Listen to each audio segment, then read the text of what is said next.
সীমাহীন সম্পদ সে অর্জন করেছে এবং এটা তো অবশ্যই অনুসন্ধান হয়ে এটা গুরুতর ব্যবস্থা হওয়া দরকার। এবং এইটা বলে যে তিনি সর্বোচ্চ পদে ছিলেন তার বিরুদ্ধে যদি আইন তার কাজ করে, আইনকে চলতে দেওয়া হয়, এটা নিঃসন্দেহে সবার জন্য একটা সতর্কবাণী অবশ্যই মানে এটা উনি সংসদ সদস্য হিসাবে কোনো আদেশ দেন, উনি নাগরিক হিসেবে অভিযোগ করেছেন। তাই এটা সত্য, মানে আমি আপনি নাগরিক থেকে সংসদ সদস্য নাগরিক হিসেবে একটা অভিযোগ দিলে তার গুরুত্ব বেশি হবে।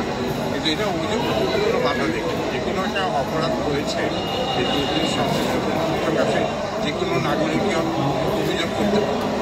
কোনো সংশ্লিষ্ট কর্তৃপক্ষের কাজ হবে ওই অভিযোগটা কতটা বাস্তব, কতটা প্রমাণ ভিত্তিক এটা অনুসন্ধান করতে।